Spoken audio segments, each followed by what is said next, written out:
I guess it started early for me. Look at that. That's what you call Flintstone powered.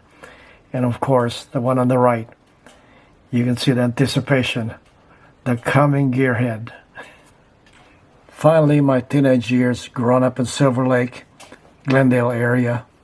Here I am with my good friends from our neighborhood. They're all there to help me out. This is how I started. Of course, the usual Ford and Chevy, but mostly Mustangs, Ford Fox bodies, LA street racers, running hard, turbo, street cars. Eventually stuff got serious, so there we go. Racing for Ford Motorsports through Kaufman Products. Then the 5.0 revolution was rolling pretty doggone big. And that's my car on the right. And the other road racing cars of Kaufman Products, sponsored by Ford Motorsports.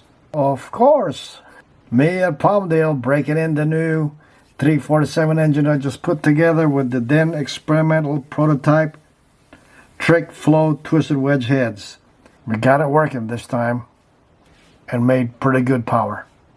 For a shootout at sundown, right there at Bakersfield, this is the heyday of the 5.0 versus Grand National through the 90s that started the new muscle car revolution. And all through that Mustang craziness, helped out with a book by Isaac Martin for HP Books. Everybody wanted to know what is going on with this new Mustangs and their Windsor engines.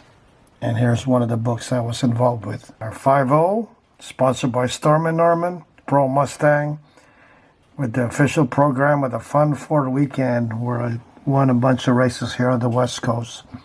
First 10, 9-second pass, highest mile an hour for the event, and of course winning the race. All the races on the West Coast. Please subscribe, like, and share. Today we'll be talking about how do you break in your engine. Wow, guys, I remember even when I was still young trying to figure out how do I break in my engine. I never really got a good explanation on how to break it in. They just told me, go out there and drive, so forth, so on. Or worse off, drive to Las Vegas. And you know what people do there when they go to Las Vegas?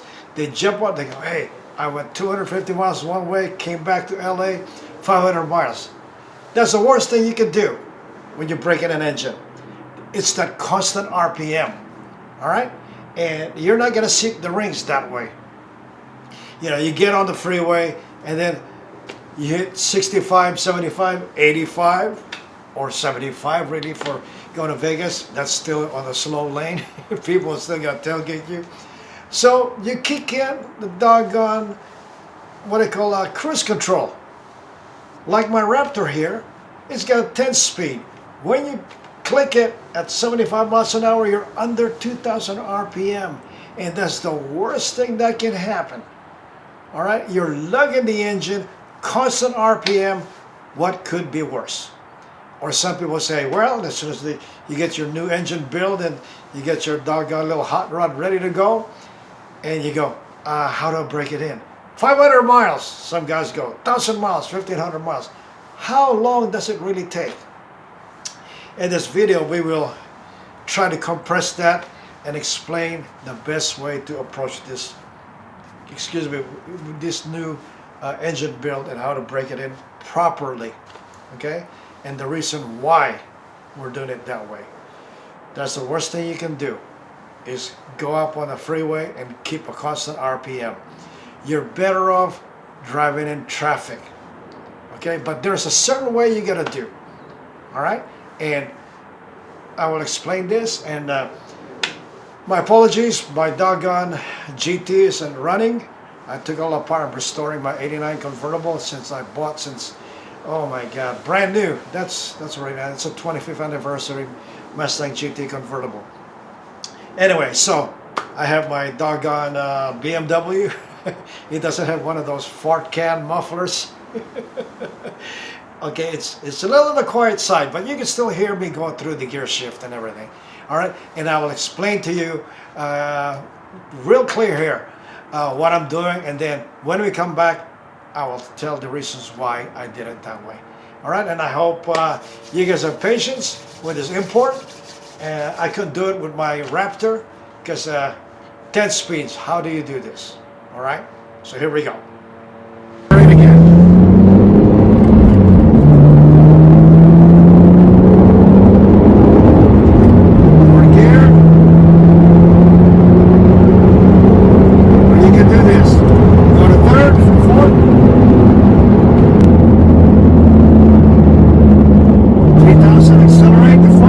Start the engine braking sequence from 4200 RPM down to 2500 and go right up, accelerate smoothly, and repeat the procedure over and over as shown here. Now let's try to 2500 RPM.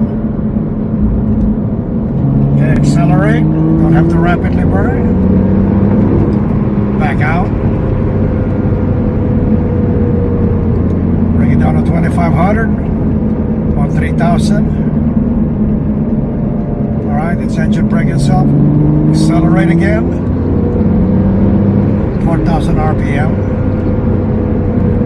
There's a cop there practicing.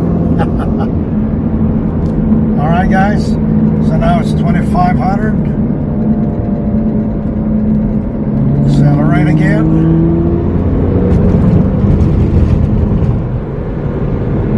Exceeded 4200 there. As long as you don't go to red line, you're gonna be fine. 3000 RPM sounds pretty easy. 4200. All right. Wait to 2500. Accelerate again. 4200.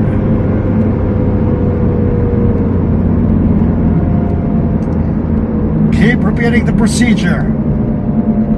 All right, guys. The first process was a lot simpler, going from 2500 to 4000 or a little bit more. But this procedure, second procedure shown, is a little bit more complete. I feel it's more effective. Check it out. First gear 4000, second gear 4000, third gear 4000, fourth gear to 4000, engine brake, hit 3000, third gear, you hit 3000, go to second gear.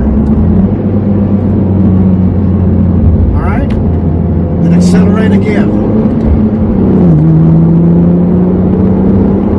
Third to 4000. Fourth to 4000. Let off. Let an engine brake. Fourth, 3000 RPM. Go to third.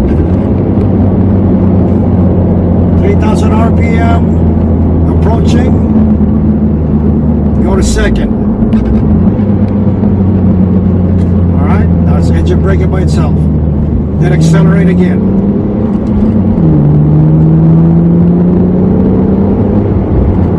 4000 in third. 4000 in fourth. Let off the gas, engine brake.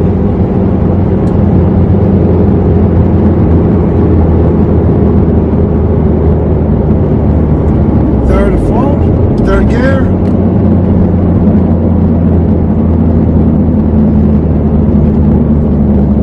Second gear to third. There it is. Okay. 3000 RPM. Accelerate. Now that you've seen the video, even though my exhaust is quiet and you can barely hear the engine downshifting or losing RPM, but you guys get the hint that I was trying to portray here. But one thing, there's some funny stuff, is that my ex-wife, she's one of those drivers that are not really constant on the gas pedal. She's driving all the way to Vegas. She goes constantly. You know, I get a doggone whiplash with her kind of driving. But one good thing about that is I tell everybody, all my friends back then, you want your car broken in? Let her drive that doggone thing to Las Vegas. She'll be off and on the gas all the way through for 250 miles. You know, so that's one thing. You know, it's that constant RPM that's kind of not really good for a new engine. And then what you need is to accelerate and to engine brake. All right, accelerate again to engine brake, and that's what what I'm trying to portray. Well, my one video on my God, YouTube, that thing got hijacked too. I don't know why, but I used a Mustang GT then, and one of my friends. And the amazing part is, one guy wrote me a message, says, "Oh, you blew up my engine." I said, "Well, what did you do?" "Well, you know, I went to first to red line, then second to third, reaching red line, third to fourth, reaching red line." I said, "Where in this video did I say get it to red line? That doesn't make any sense. You got a doggone brand new engine, you gotta bring it to red line. Stupid." All right, see, that's why some of these guys, you can't really give them enough instruction, because somehow they go overboard, or they do one up over what you suggested, thinking they're doing a better job than you would. Imagine that. First gear, red line, second gear, red line, third gear, red line. Doesn't make any sense. All right, so depends on the RPM range of your engine. Just keep it far away from red line. Accelerate rapidly, not even flooring the throttle. On this video here, I'm about halfway. All right, and I go second gear, and I go third gear, fourth gear, and then, you know, let the engine brake, third gear, then down to second. Sometimes I go even all the way to first. But since I'm on a highway, I'm afraid I'm going too slow. Somebody might smack me in the back. So I just go second gear, okay, and probably about 30, 25 miles, and then I accelerate rapidly again and go through the sequence. Again, you do this, you know, 6 to a dozen times, whatever you think is what you feel is right, but be patient. You know, it will give you good results in the longer run. All right, but driving like an old lady from Pasadena while you're trying to break in the engine is the worst thing you can do. All right, so do this, especially for you guys with your hot street cars. You know, you're gonna go to several hundred miles of breaking in. No, then you probably wore out your springs already. Just joking. All right, this sequence yields the best results. All right, just like I said, on those NASCAR super speedway cars going up and down, you know, around the racetrack, that's what they're doing. They're trying to break it in after they've been on the dyno, but now there's a lot more load. All right, so there we go. That's the thing. One time I was at somebody's dyno cell, and I was really happy with that the dyno operator. I was very happy that he was cycling the engine and put a little load on it, and you hear him go and that's perfect.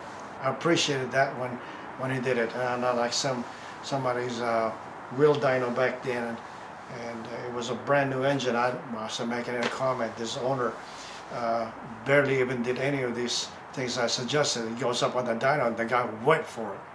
I go, oops. All right, but what can I say? It's their gig. It's their stuff. That's their job. Okay, I'm not about to make a comment because I'm really out of line at that point in time. It's their business, their dyno. I'm just a spectator, observer. How do I break in my race car? Well, I live in a fairly wide neighborhood, or wide street in my neighborhood, and I take my car out and slowly take off. I mean, I live in a ranch neighborhood actually, so homes are farther apart. I don't know if you could do this on a closely regulated, you know, like one of those neighborhoods, Del West or something, then you really piss off a lot of people. But otherwise, I just go out, take off, slow down. I hold it in first gear only. All right, accelerate to whatever RPM you desire, 4,500, 5,000, come off. Do that several times until you get tired, okay, just to sink your rings in. Or what I do, yeah, just like at the old Fontana drag strip, they have a big back lot on the return road. And I go in there, accelerate, accelerate, slow down, engine brake, accelerate, engine brake, accelerate. I do that repeatedly with a fresh build. And then I go out and run. And a lot of people used to say, I never saw you breaking your engine. And you just go out there and haul butt. And now I've done it on the back lot. All right? Or just in case you're on my old neighborhood. Or like you Angelinos, if you live in Palmdale, go up Angeles Crest Highway and go downhill. And every corner, take it a little faster than usual, downshift, engine brake. Accelerate again, next corner. And I tell you what, one lap around Angeles Crest Highway, from the top of Angeles Crest Highway and going downhill, they'll do a number on it. They'll break it in. Or something similar, all right? Just like you guys in Colorado on top of Pikes Peak. Just joking, all right? Just a downhill situation where you do a lot of engine braking. That's gonna help the braking process. And you're not gonna harm it in any which way, except just like that guy with the red line process. Don't do it, all right? So I hope this was really clear and gave a lot of advice to many of you, because I haven't really seen anybody talk about this. Everybody's into head flowing, dyno testing, so forth and so on, cam change and all of that. The rudimentary, basic, good things you gotta do to have a good final process to your engine build. Do the proper break-in is completes the picture. Okay then, take care guys.